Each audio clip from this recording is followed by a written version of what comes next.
Sí, ya estamos presentando al analista político Aurelio Argañarás con su columna de los sábados para ¿Y vos qué pensás? Para Radio Tortuga 92.9, columna que hoy ha titulado Empresas del Estado o saqueo parasitario. Comenzamos, Aurelio. Lo primero que me interesa decir es que no, aunque podría serlo, no se trata para mí este asunto de un tema académico, sino eminentemente político. Político, sí. ¿En qué sentido? En el sentido de que creo que sin un proyecto, sin un programa destinado a reconstruir el sistema económico que tenía al Estado argentino como un eje central de la estructura productiva, no hay nación. Así de simple. Claro. No hay país posible que no sea un país degradado, país que perpetúe su decadencia, esta decadencia que venimos sufriendo, y que yo no dejo de apreciar el significado de algunos momentos de cambio, pero en realidad es una decadencia que se arrastra desde 1955. O sea, tiene 74... 74. ¿Cómo? ¿Cómo? ¿Cómo es? 69 años. 69 años. Usamos acá la calculadora. Rápido. Sí, claro, muy bien, Sí, bien sí, Roberto. Pero yo cuando pienso en el Sí. tiempo que llevamos de decadencia en la Argentina, siempre me lleva a evocar lo que los chinos llamaron el siglo de la humillación.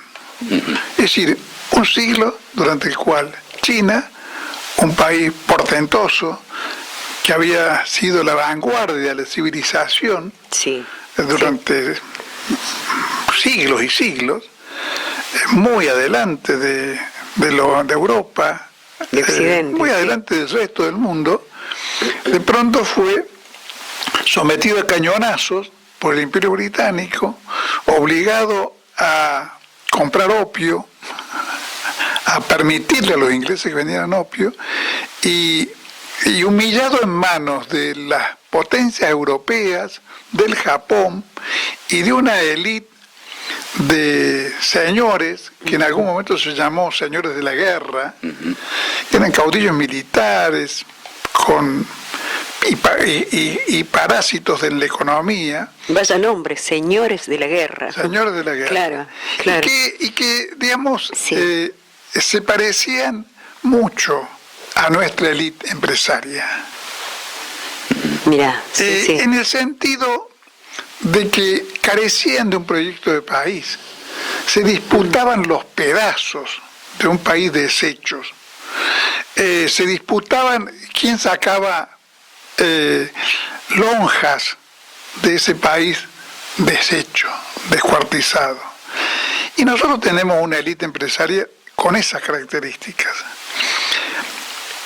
compuesta por una docena o algo más, no importa en realidad los números, de grandes empresas extranjeras y bancos extranjeros, y por un empresariado que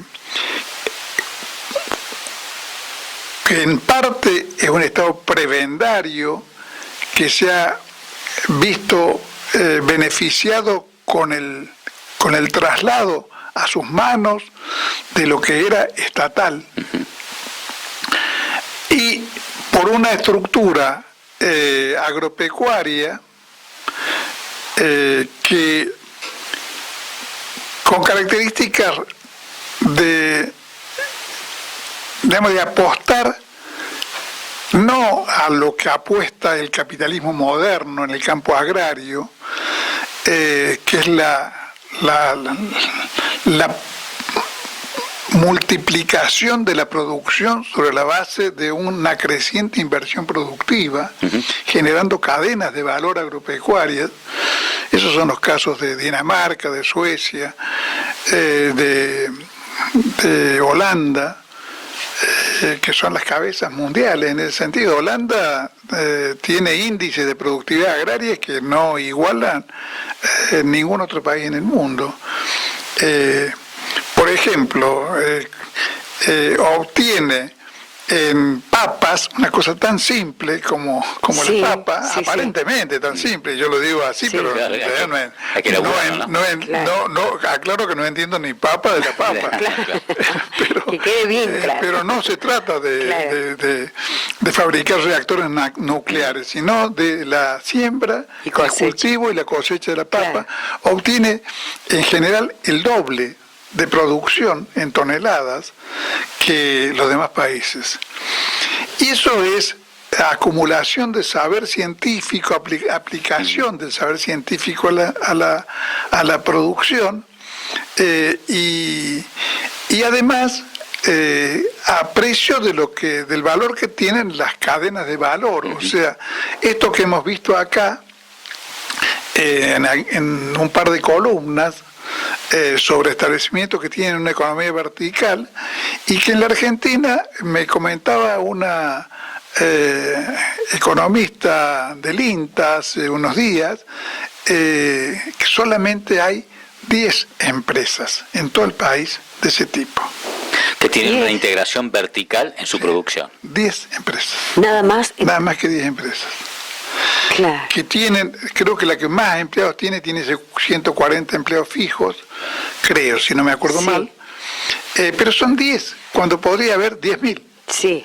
Y entre estas 10 empresas más o menos tienen una dotación de trabajadores de 1.000, 1.200, y podríamos tener a lo mejor 1 millón o 2 millones de trabajadores estables en producción, y producir o facturar, para decirlo en términos contables, el triple de lo que facturamos.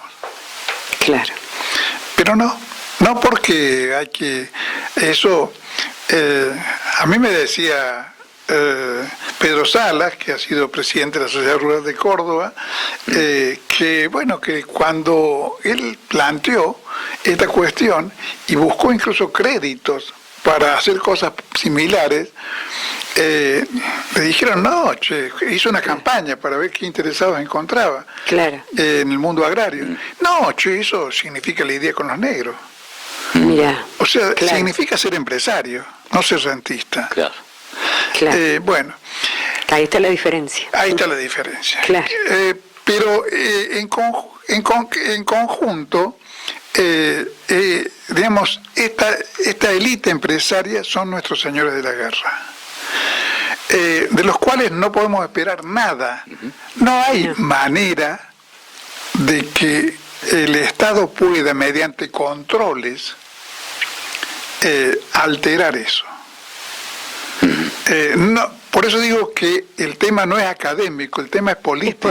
Es político. Sí, sin duda. Sin reconstruir lo que eran los fundamentos de la Argentina de Perón, no hay país. Me adelanto a decir que, digamos, que eso no lo comprende el peronismo actual. Claro, no. Durante muchos años el peronismo condensó la asunción de este punto de vista en la defensa de la Constitución del 49. Nadie se acuerda hoy de la Constitución del 49. Nadie, no. Algunos quieren identificar el peronismo con los valores tradicionales, con la fe católica, claro, con la cual no tengo nada en contra, pero no se puede construir una política nacional sobre la base de la fe católica, ¿no? Claro. Y la defensa de la familia tradicional y de los valores, de los valores sociales tradicionales. Del vino y la soda en la mesa de los domingos. Claro. Hay candidatos que un poco refieren a eso, ¿no? El peronismo es la felicidad del pueblo, estas rutinas de fin de semana, Sí. ¿no? Pero en realidad, digamos, no pareciera que ahí eso se agota. Y tampoco es la distribución. Claro, La distribución, el énfasis en la distribución, en hacerle favores al pobrerío, era propio de los conservadores populares, no del peronismo. Pero nunca pensó en ese esquema. La fundación Eva Perón, que es lo que uno podría encontrar como más próximo a esta cuestión de la ayuda, estaba dirigida en la parte asistencial a cubrir lo que no podía cubrir la legislación social. Digamos, la Argentina no había dejado de tener sectores marginales, claro.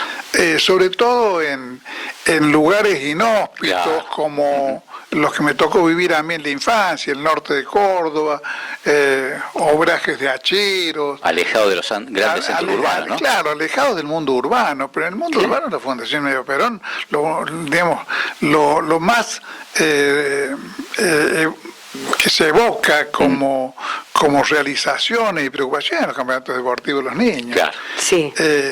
Y la distribución en algunos casos de juguetes entre Claro. las Claro. barriadas. Máquinas de coser, todo ese tipo de cosas. sí. Claro, pero evidentemente la máquina de coser tiene como destinataria a un ama de casa que quiere hacerse unos Sí. pesos. No es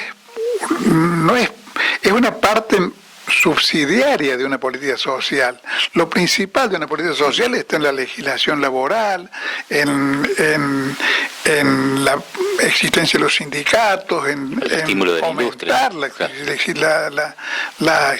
en poner las secretarías de trabajo en una situación de defensa del trabajador, porque la defensa del trabajador por parte del Estado lo único que en realidad está haciendo es tratar de equilibrar una situación que librada a lo natural es desequilibrada. Seguro. Claro. No puede no ser desequilibrada si el Estado no interviene. Claro. Ahora, lo fundamental era el Estado colocado en sectores dinámicos, primero en sectores fundamentales del campo de los servicios.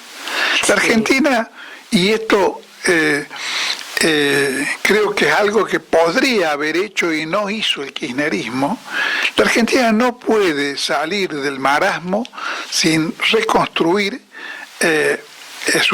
un sistema ferroviario que pueda transportar las cargas de su producción que no pueden ser llevadas por vía fluvial o marítima. Claro, hizo con el tema ferroviario algunas cosas, pero más que nada en lo que es línea de pasajeros. Claro. No, y bueno, y se hizo algo en el tiempo de Randazzo. El Randazzo, que estaba Y después, en la época de Alberto Fernández, se hizo algo también con el tema de Belgrano Cargas. Belgrano Belgrano Cargas, sí. Lamentablemente, el Belgrano Cargas, Sí. entiendo que está hoy en manos privadas nuevamente. Sí. Gracias a decisiones del gobierno de Milei, con lo cual nos damos con cómo es esta realidad de las concesiones al mundo privado. Durante el periodo en que estuvo en manos del Estado, el Estado invirtió dinero para ir reconstruyendo. Ahora, cuando está reconstruido, medianamente reconstruido, no lo hacemos trabajar para el Estado, sino para que un vivo Claro. Se lleve las ganancias y no invierta un peso. No invierta un peso. ¿Cuál es la norma de estas empresas que han sustituido al Estado argentino en la estructura económica? En el caso de los ferrocarriles, ocasionalmente en el caso de aerolíneas, en el caso de los teléfonos, cuando estuvo, por ejemplo, en manos privadas la fábrica militar de aviones, la distribución de energía, que está en manos de Midland en este momento. Claro. Sí. ¿Cuál es la lógica en esas situaciones? La lógica es que la sociedad trabaje para ellos. Claro. O sea, como se trata de servicios monopólicos, si uno vive en Córdoba, si no se puede comprar un generador, a lo mejor propio, que le va a salir más caro que PEC. Claro. Sí. Pero si no es loco y se va a conectar al servicio que brinda EPEC. Entonces, si EPEC es una empresa del Estado, como lo sigue siendo, Sí, por suerte. afortunadamente, gracias a la lucha de los trabajadores que hicieron fracasar el propósito de la SOTA de privatizarlo. Sí, sí. Y la empresa es una empresa del Estado, y el Estado cumple medianamente bien su función. La empresa va a estar preocupada por brindar el mejor servicio posible al precio más accesible que se pueda, sin perder, porque Por si supuesto, pierde se transforma en una carga, Claro. Y a los usuarios del domicilio y a la producción.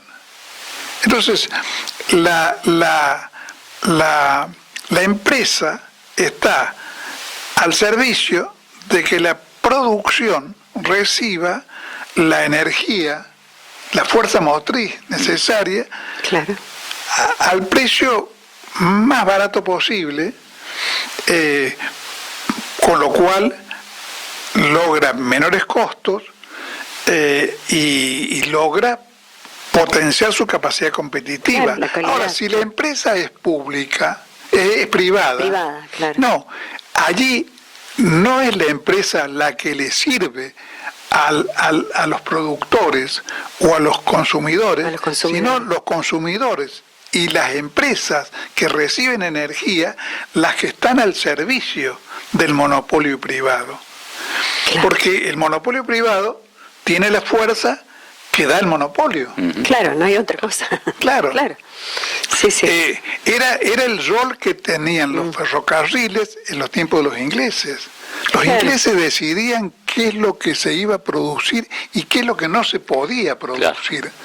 Establecían tarifas distintas. Claro, durante años, como parte del negocio inglés era la venta de carbón mineral a la Argentina, durante años pusieron tarifas prohibitivas para que no pudiera llegar al mercado el petróleo de Mendoza y de Salta. Pero además de servir de cumplir esa función, sirviendo a la lógica económica o a los intereses económicos del Imperio Británico, además quería ganar plata. Claro. O sea, no. Sí, claro. Era una empresa mercantil. Claro. Era una empresa mercantil. No le interesaba cumplir un rol de fomento en la economía nacional. Al contrario, le interesaba que el Estado argentino, que toda la Argentina, tributara al sistema ferroviario para que el directorio del ferrocarril, los directorios en Londres, contabilizaran las máximas ganancias posibles. Claro. Entonces, en los dos sentidos, en el sentido de alentar o desalentar determinadas producciones y en el sentido de sacarle a la Argentina hasta la última cuota de sangre posible, el ferrocarril era un factor negativo para la economía nacional en ese sentido. No es que fuera negativo en un sentido absoluto, era mejor tener ferrocarril que no tenerlo, por supuesto. Claro, sí. Pero además, Scalabrini Ortiz demuestra en su estudio sobre la historia de ferrocarriles que se apoderaron del ferrocarril sin poner un peso. Claro. No invirtieron un peso. A lo sumo adelantaron capital para construirlos en un estado que les otorgaba gratuitamente miles y miles de hectáreas a los dos costados de las vías ferroviarias, que después vendían digamos, recuperando el capital que en realidad habían adelantado. Por eso se hablaba de no invertir. No invirtieron todo lo que...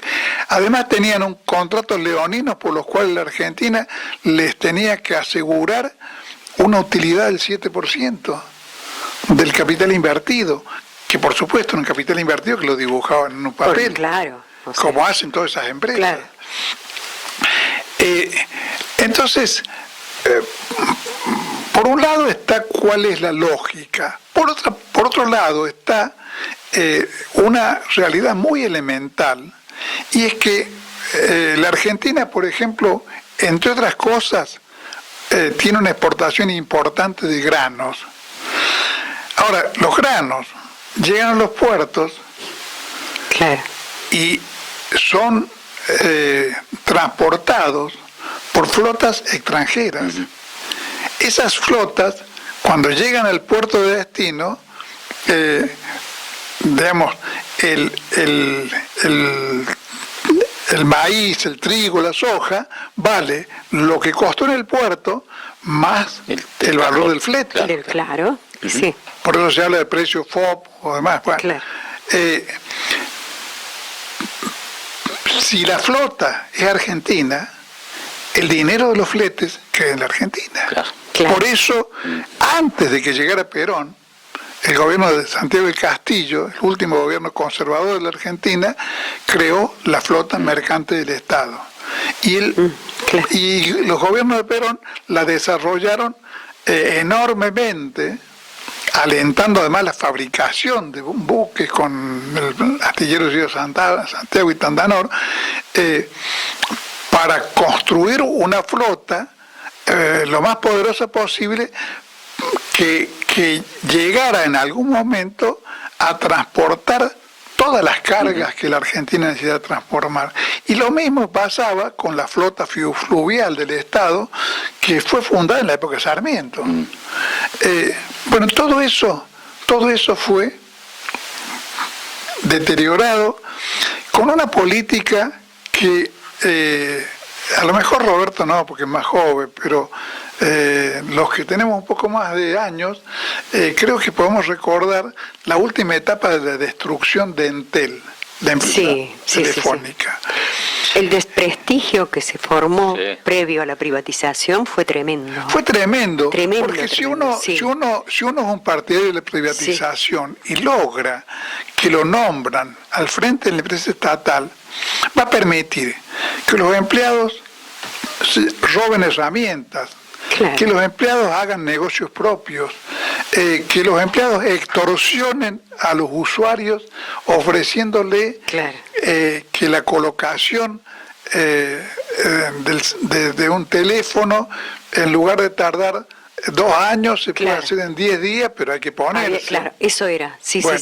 Ahora, todo eso que lo sabíamos todos, lo sabía todo el país, ¿no lo sabía el directorio de Entel? Claro, parece que no.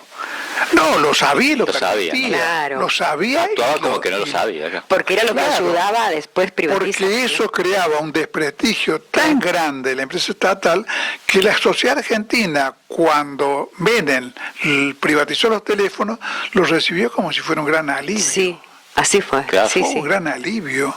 Y lo que hicieron, lo primero que hicieron los españoles con la telefónica es empezar a colocar teléfonos fijos, que en ese momento no existían todavía los celulares. Los fijos. Teléfonos fijos en plazos de 10, 15 días. Claro. Cosa que parecía que estábamos en el primer mundo. Era el paraíso. Pero eso era perfectamente posible. Claro. Eso se había dejado de hacer para arruinar a la empresa. Claro. Ahora, claro, si yo soy el presidente y nombro al frente de YPF, como presidente de YPF, a un hombre de la Shell, claro, y creo que de inocente no tengo nada. Sí. Ha pasado eso. Y claro, durante Y el ha macrismo. pasado, no es que yo estoy dando una hipótesis. El ministro de Energía de Macri De Macri, ¿no? Sí, señor. era de la Shell. Claro. Era de la Shell. Era un Sí. CEO de la Shell, ¿no? Exactamente. Entonces, ahora, todo eso es lo que ocurre multiplicado por los teléfonos, los aeropuertos, los puertos, con agravantes en algunos casos, como en el caso de los puertos, porque es público y notorio, lo sabe todo el mundo. Tal vez no se ha enterado la señora Bullrich, porque la señora Bullrich está ocupada en hacer marketing, que los puertos del Paraná son una vía de transporte de narcóticos. Claro. Bueno, entre otras cosas porque están en manos privadas. Claro. Entre otras cosas. Y porque sí. la flota, Claro. las flotas que navegan por el Paraná son privadas. Un porcentaje altísimo de la flota fluvial que transporta bienes por el Paraná tiene radicación en Paraguay. Como Paraguay no es un gran país marítimo, es evidente que el Paraguay simplemente presta Claro. el rostro para que distintos pulpos internacionales Claro. manejen una flota fluvial que transporta desde soja Claro. hasta cocaína. No, inclusive Claro, los granos que se producen en Argentina en gran medida luego se dibujan como que se produjeron en Paraguay, ¿no? Claro. Para evitar el pago de los impuestos. Claro, ahora, el caso de Entel, como hay, son casi todos los casos son iguales, pero el caso de Entel también nos requiere o hace conveniente saber y enterar al público de que los balances de Entel, o sea, en esa época se llamaba Teléfono del Estado, después se rebautizó con el nombre del Teléfono del Estado, durante los gobiernos de Perón daba superávit. Claro. Superávit, sí, sí. O sea, funcionaba, cumplía con sus usuarios, Claro. pero además daba superávit. ¿Por qué empezó a dar pérdida? Y porque había que fundirla. Claro. Claro. Porque había que fundirla. Y lo mismo ha pasado con la fábrica militar de aviones y el complejo aeronáutico de Córdoba, aeromecánico de Córdoba. Había que fundirlo. ¿Para qué lo tomó Lockheed en un momento determinado? Sí. Lockheed, creo que mucha gente no debe ignorar que Lockheed es una de las empresas productoras de armas más importantes de Estados De Unidos. Estados Unidos, claro. Claro. Acá ¿Para se qué? instaló la Lockheed Martin. Claro, Lockheed lo Martin. compró, no lo compró, lo recibió en Sí, concesión. sí. Lockheed, Sí.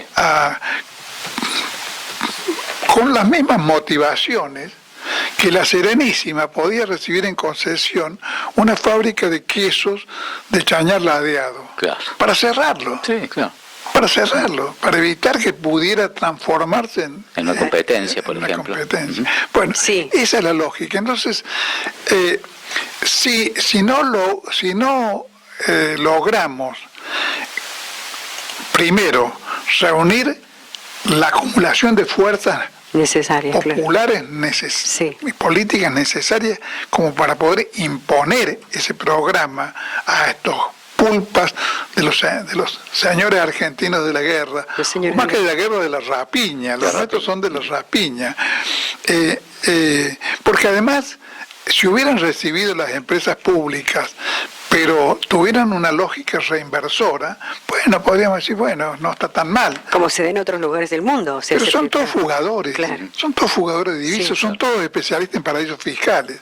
Entonces, si no logramos reunir la fuerza política popular necesaria como para imponer ese programa, y tenemos en claro que necesitamos imponer ese programa, no hay país.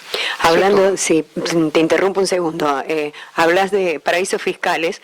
Bueno, si como diputados tenemos a quienes el caso de Ritondo, Ritondo. que Pero sí, tuvimos entonces- al presidente Macri. a Macri, entonces Tuvimos al claro, presidente Macri y a su familia. Claro. El asunto, y bueno, por supuesto, ese no es el tema de la columna de hoy, No, pero claro, tenemos, ya que viene el caso, Sí, sí. tenemos una justicia que protege todo ese bandidaje. Ahora, sí, sin terminar con eso, Claro. pero no con la justicia. Con la justicia hay que terminar con esta justicia corrupta, pero sin terminar con el sistema económico de saqueo nacional, no hay país. No hay país y tampoco puede haber distribución, Claro. porque hay tanto saqueo Claro. que es imposible desarrollar a la Argentina, es imposible encontrar las fuentes de inversión que no están en el extranjero. No es que hay que pedir prestado plata para... Están acá, hay que lograr que no se vayan, que no se fuguen. Sin eso no hay país. Gracias, Aurelio. Muy interesante tu columna como siempre. Gracias, hasta el sábado que viene.